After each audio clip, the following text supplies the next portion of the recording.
Welcome back, guys. Your friendly Professor Chaffins here, and apparently I'm doing something that no one's produced a YouTube show about. It's how to replace a thermoelectric chip, thermoelectrostatic coolant chip in the Cutera XL laser handpiece. And so I was surprised to find that no one's produced a YouTube video about it. There's actually two chips inside of the sapphire tip, so we have to take that apart, and I didn't have the proper Allen wrenches last time I took it apart. Hopefully this time I do.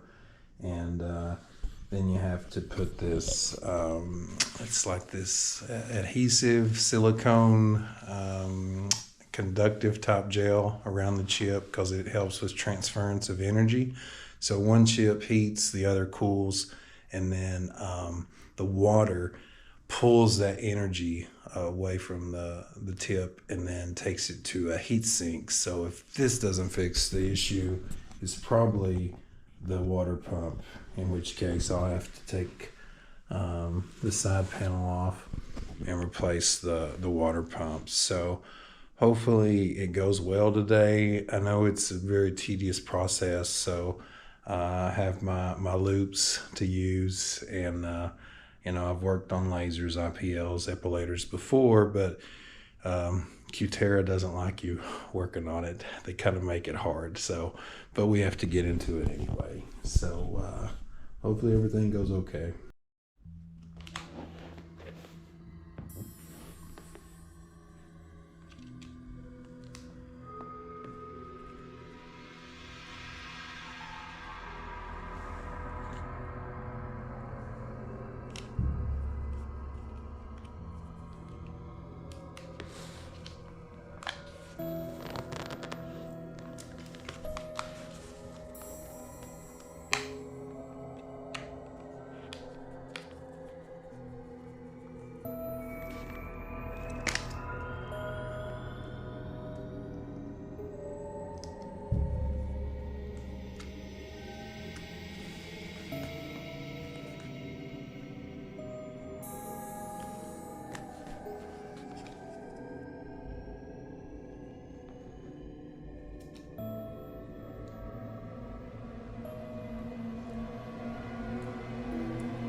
So I got one of the chips out, and what I'm going to attempt to do is splice the wires. So I'm thinking one of the chips is bad, but I'm going to go ahead and replace both. So there's one on either side, and hopefully hopefully it works and helps you guys out there save like a few $1,000s. That's how I got to working on lasers, IPLs, and epilators. Is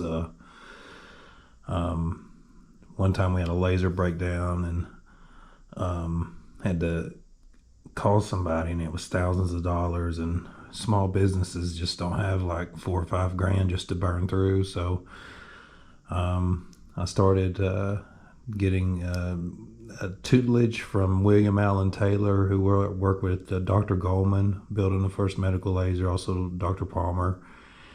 And my background is that's my first master's is science technology. So it's I can't believe I'm using my degree. So I guess that does help some, but hopefully it helps you all out there. If you it's just a very delicate process, And like I said, this may not fix it. It could be the water pump. But you can see where the water, comes through, and this one heats, one cools, and then it pulls it back through to a heat sink. And so we will see.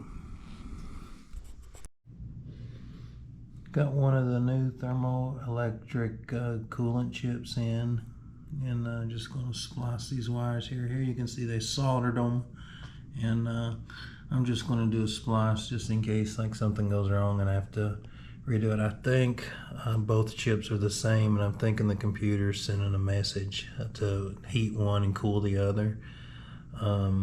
I've been talking to some engineers. I'm waiting to hear back. They're supposed to let me know if there's one specific. I do know that these numbers are different on the end, so I would hate to get it all wired up and then it's backwards. So hopefully that's not the case. But I know it looks a little confusing, but I'm just taking my time and just replacing these chips. Again, you'll need to have two chips. It's not just one. So just got the new chips in, and have to finish up this last wire, red to red, black to black, and just twist them together, and we'll see if it works.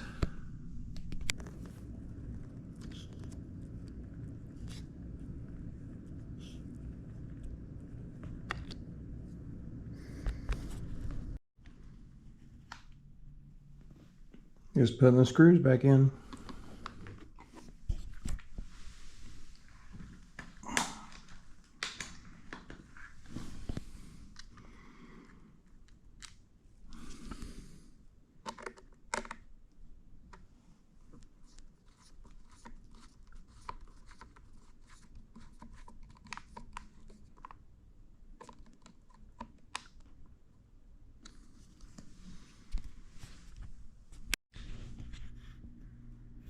Well, I guess here comes the moment of truth.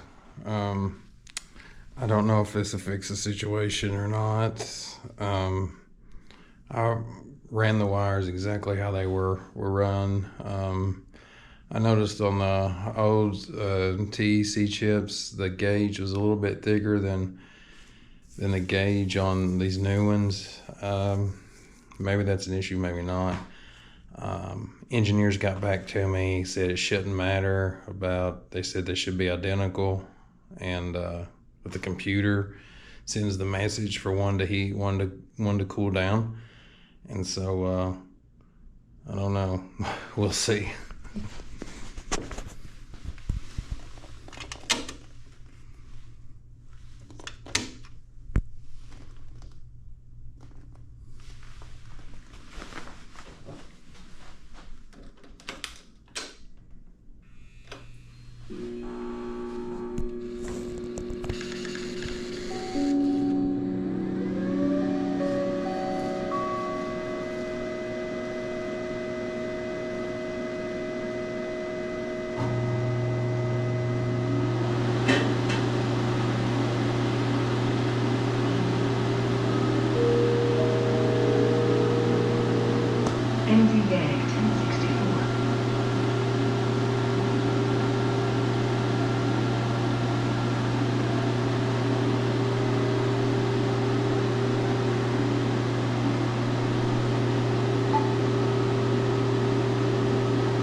Oh my gosh.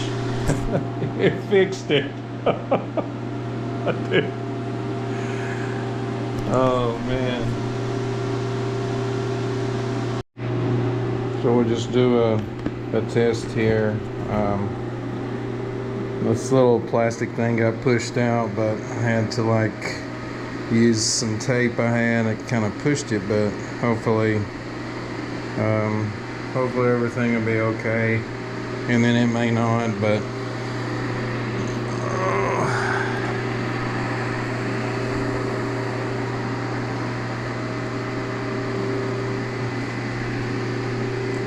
So you all can do like a test. I just always put some this thing.